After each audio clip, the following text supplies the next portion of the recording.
C'est demain que s'ouvre pour la première fois à Kinshasa une conférence risque pays RDC.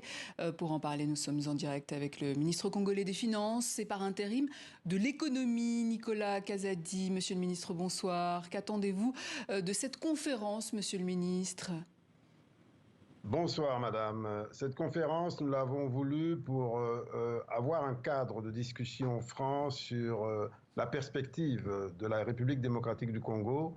Il partira d'un diagnostic fait, une analyse faite par l'agence Bloomfield, qui est, si je ne m'abuse, la première agence de notation dans la zone francophone en Afrique. Et cette agence va donc donner la perspective du pays en évaluant tous les risques et toutes les opportunités que représente la République démocratique du Congo. Ce sera suivi d'un débat de haut niveau avec des personnalités de très haut niveau qui viennent de l'intérieur du pays et de l'extérieur du pays. Et ça pourra aboutir à des conclusions utiles pour la suite de notre processus économique. Vous parliez de la notation de l'agence de notation Bloomfield. La RDC a d'ailleurs été notée BBB, pays d'investissement à risque modéré. Succès qui reflète, j'imagine, la bonne dynamique des réformes et les perspectives de croissance. En attendant, l'inflation en 2021 était à 9%, un peu plus optimiste peut-être pour 2022. La vie est de plus en plus chère. Comment redonner alors du pouvoir d'achat aux Congolais, monsieur le ministre ? Oui, absolument. Nous sommes, comme tous les pays du monde, aux prises à cette conséquence de la guerre en Ukraine. Mais nous résistons un petit peu mieux que beaucoup d'autres pays en Afrique.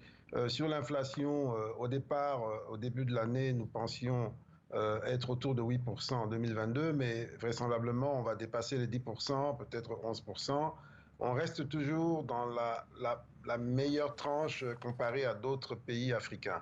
Et pour limiter les dégâts ou l'impact sur les populations dans notre pays, nous avons investi énormément. Nous payons près de 400 millions de dollars de subventions pour les produits pétroliers, ce qui est une facture énorme.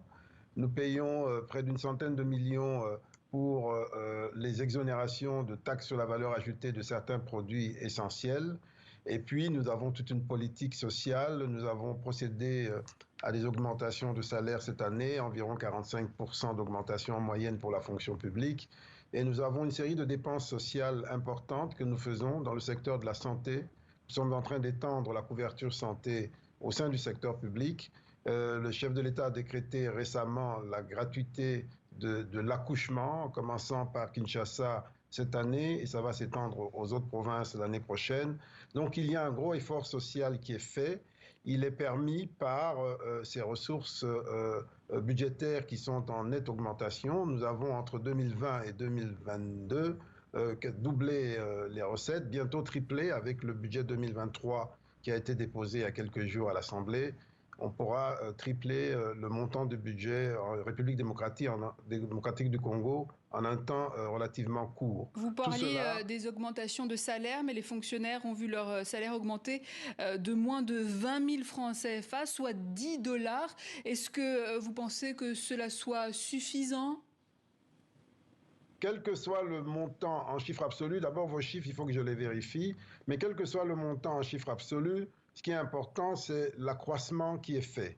45% sur les salaires, c'est énorme, même si, je le reconnais, les salaires restent extrêmement faibles.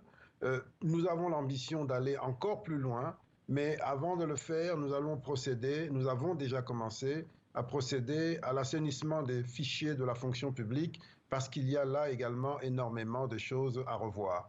Cela nous permettra d'aller plus loin dans les augmentations de salaire. Mais quoi qu'il en soit, nous sommes en progression, comme vous le voyez.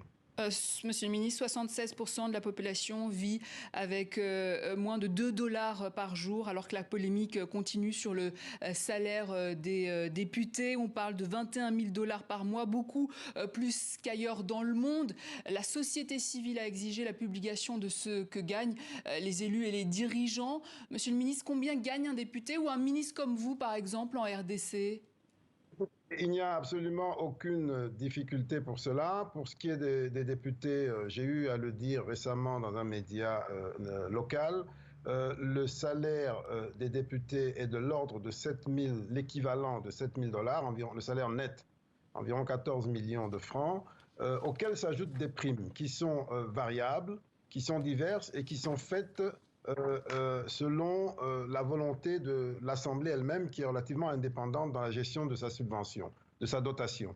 Et donc, s'il y a une polémique, elle devrait se faire au sein de l'Assemblée. Mais je crois qu'on a été, nous, de notre part, transparents. Et nous avons également expliqué que dans le système congolais, les députés jouent un rôle social extrêmement important, même trop important, parce qu'ils prennent en charge beaucoup de dépenses au niveau de leur base politique. Et pour renverser la donne, nous accélérons la couverture santé et l'éducation gratuite, l'éducation primaire gratuite pour tout le monde, justement pour justifier la remise en cause de ces revenus qu'on donne à cette partie-là de la population, à cette Donc les catégorie 21 000 dollars sont justifiés selon vous? Je n'ai pas dit ça. Je dis que le montant connu, c'est 7 000. C'est ça le montant officiel qu'il touche. S'il y a des primes, elles sont variables. Donc, je ne peux pas confirmer le chiffre de 21 000 dollars. Elles sont variables et elles sont données selon ce qui est décidé au sein des assemblées. Monsieur le ministre, dans l'est de la RDC, dans la cité frontalière de Bunagana, toujours aux mains des rebelles du M23, le franc congolais a tellement perdu de sa valeur que le shilling ougandais et le franc rwandais gagneraient du terrain. Est-ce que vous en avez entendu parler? Il faut dire les choses correctement.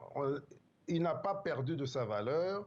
Simplement, il y a une volonté de le remplacer par des monnaies étrangères, par des armées d'occupation. C'est de cela qu'il s'agit. Alors, il faut dire les choses comme elles sont. Et cette occupation, nous l'avons dénoncée de la manière la plus claire possible. La dernière fois, c'est le chef de l'État du haut de la tribune des Nations Unies.